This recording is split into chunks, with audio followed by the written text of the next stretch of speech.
aan ku bilowna warkeenne ciidamo ka tirsan maamulka Puntland ayaa qarax lagula eegtay caawa bartamaha magaalada Gaalkacyo ee xarunta gobolka Mudug. Qaraxa ayaa ahaa bamgacmeed lagu tuuray ciidamo howlgal waday waxaana ka dhashay khasaare isugu jira dhimasho dhaawac. Saraakiil ka tirsan Puntland ayaa sheegay in qaraxa uu ku dhintay qof rayida sidoo kalena ay ku dhaawacmeen 2 askari oo ka tirsan ciidamada qaraxa la eegtay. inkastoo aysan jirin faahfaahin rasmi ah oo ka soo baxaysa ciidanka khasaaraha soo gaaray bamkaasi, hase yeeshee waxaa la sheegay in ciidanku ay rasaas ku fureen shakhsigii soo tuuray bamgacmeedka iyadoona rasaasta laga maqlayay qaybo ka mid ah magaalada Gaalkacyo ee xarunta gobolka Mudug. markaana haddaan eegno musharaxa ugu taageerada badan musharaxiinta Soomaaliya Xasan Cali Kheyre ayaa maanta si weyn loogu soo dhaweeyay magaalada Muqdisho ee caasimadda dalka, waxayna ahayd soo dhaweyn heerkeedu aad u sareeyo.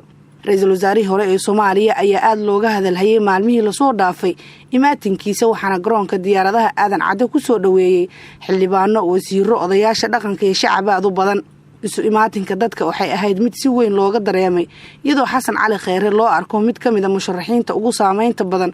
waxa uu la ku tagay hoyga laga wado ololihiisa doorashada oo sidaas uga fogeyn garoonka diyaaradaha ee magaalada Muqdisho. sidoo kale musharaxiin kale oo aan saameyn badan lahayn ayaa maanta soo gaaray magaalada Muqdisho ee caasimadda dalka, waxaana ka mid ah wasiirka hore ee warfaafinta Soomaaliya Daahir Maxamuud Geelle, siyaasiga mucaaradka ee Cabdiraxmaan Cabdishakuur Warsame, Cabdiqaadir Cosoble iyo Xuseen Cabdi Xalane. musharaxiinta mucaaradka ayaa dib u soo noqoshadooda Muqdisho kadib olole ay dalalka dibadda ka wadeen waxaa lagu qeexay inay doonayaan saameyn ay ku yeeshaan guddiga doorashooyinka oo ay soo magacowday dowladda oo ay diidan yihiin. Xasan Cali Kheyre wuxuu la soo laabtay saameyn la wada dareemay dhanka soo dhaweynta, wuxuuna jeediyay khudbadiisii ku aadanay walaaca uu ka qabo arrimaha doorashooyinka ee aan weli lagu wada qanacsanayn. Xasan Cali Kheyre wuxuu khudbadiisa ku sheegay in waqtigii uu xilka hayay uu si cad u soo bandhigay fikirkiisa ku aadan qaabka ay tahay in doorashada loo qabto, isagoona aaminsan in haddii lagu heshiin waayo nidaamka doorashooyinka aan lagu heshiinaynin dowladnimada dhalata. wuxuu tusaale u soo qaatay qalalaasaha ay wajahayso dowladda Itoobiya oo xaalado dagaal dhexda kaga jirta. wuxuu tusaaleyn u soo qaatay in dhibaatooyinkaas dalka dariska ah ka jira ay ka bilaabatay arrimo doorasho oo lagu heshiin waayey.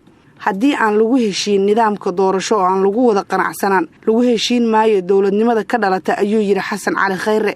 isagoo hadalkiisa sii wato wuxuu yiri sidaa daraadeed ayay muhiim u tahay inaan wax ka barano taariikhdii la soo dhaafay iyo tan maanta taagan. dunida meelo badan oo ka mid ah ay ugu horeeyaan dowladaha dariska ah, gaar ahaan Itoobiya oo qalalaasaha hadda ka taagan loo aaneynayo inay salka ku hayso doorasho dib loo dhigay ama lagu heshiin waayey. doorasho aan lagu heshiin ama doorasho la'aanina waan ognahay taariikhda ay dalkeena ku leedahay sida aan uga fogaano qalalaasaha dalkan ka dhaca si dowladnimada aysan gadaal ugu dhicin, si ummadda Soomaaliyeed aanay niyadda uga jabin.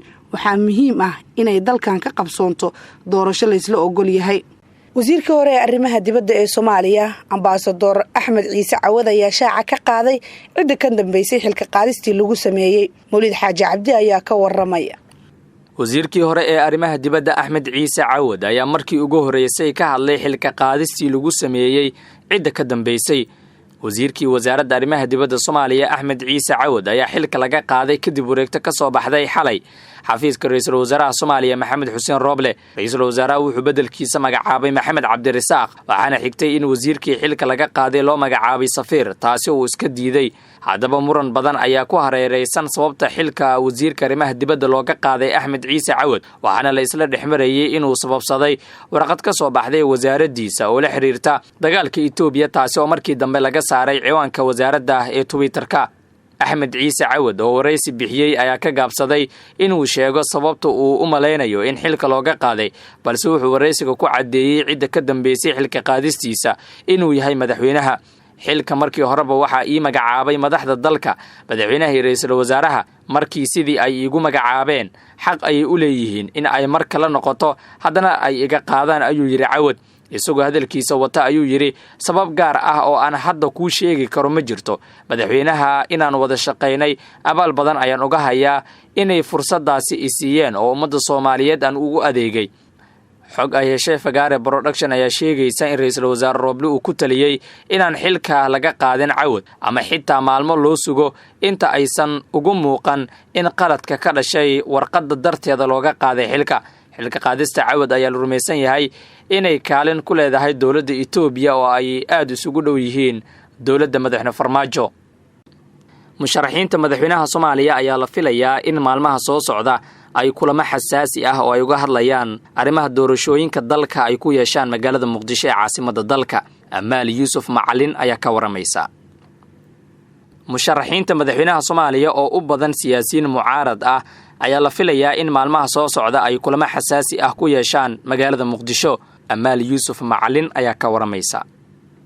in ka badan 10 ka mid ah musharaxiinta xilka madaxweynaha Soomaaliya ayaa shir socon doona muddo 3 cisho ah waxa uu uga furmi doonaa magaalada Muqdisho ee caasimadda dalka. shirkan waxa ay musharaxiinta diiradda ku saari doonaan sidii ay mowqif midaysan ugaga istaagi lahaayeen arrimaha doorashooyinka dalka. musharaxiinta ayaa sameysanaya midow ay ku wada jiraan iyadoona aan la ogeyn sida uu ku jirayo midowgaasi maadaama ay ka wada siman yihiin ama dhammaantood ay doonayaan kursiga madaxweynaha. qaar ka mid ah musharaxiinta oo maanta soo gaaray Muqdisho waxa ay walaac ka muujiyeen sida ay doorashada ku dhici karto iyadoo ay jirto khilaaf ka jira xubnaha guddiyada doorashada. dowladda Soomaaliya ayaa weli ku adkeysanaysa in xubnaha guddiyada doorashooyinka ay yihiin kuwa sharci ah halka musharaxiintana ay ku tilmaameen xubnahaasi kuwa laga soo xulay ciidamada nabad sugidda iyo xarunta madaxtooyada dalka. ra'iisul wasaaraha dalka ku xigeenkiisa iyo waliba wasiirka warfaafinta ayaa sheegay in guddiyada doorashooyinka ay yihiin kuwa sharci ah oo aan waxba laga bedeli doonin. gantaalo culus oo mar kale lagu garaacay caasimadda ismaamulka Amxaarada Itoobiya. Mawlid Xaaji Cabdi ayaa ka waramaya. warbaahinta ku hadashay ismaamulka Amxaarada ayaa baahisay dhowr gantaal oo lagu garaacay magaalada Baahir Daar ee caasimadda waa ismaamulkaasi inkastoo aysan soo bandhigin waxyeelo ka dhalatay. mas'uuliyadda ugu weyn waxaa dusha laga saarayaa ismaamulka Tigreega oo horey u sheegtay gantaalo sidan oo kale lagu tuuray magaalada Baahir Daar toddobaadkii hore mana la sheegin khasaaraha ka dhashay. qalqal iyo kala carar ayaa ka dhashay markii la maqlay daryanka gantaalada sida ay sheegeen qaar ka mid ah dadka caasimadda. dagaalyahanada TPLF ayaa bilaabay toddobaadkii tagay in ay tuuraan gantaalo ku kala dhacay magaalada Asmara oo ah caasimadda Eritrea iyo Baahir Daar oo xarun u ah ismaamulka Tigray. caasimadda ismaamulka Amxaarada waxaa ku nool dad gaaraya 750,991 ruux sida ku cad daraasad uu sameeyay Bangiga Adduunka sanadkii 2016. cabsida ugu weyn ee haatan la soo diristay waa gantaalada markii labaad ku hoobtay magaalada Baahir Daar. qaar ka mid ah siyaasiyiinta Itoobiya ayaa ku doodaya in gantaalada Tigrayga ay ku garaacayaan meelaha ka baxsan goobaha dagaalka ay ku doonayaan in ay muujiyaan baaxadda awoodooda military. ra'iisul wasaaraha Itoobiya Abiy Ahmed ayaa sheegay in maamulkiisa ay ka go'an tahay sidii gacanta loogu soo dhigi lahaa hoggaanka TPLF oo qaarkood iyo saraakiil kale oo ka soo jeeda Tigray loo jaray warqadda lagu soo xirayo.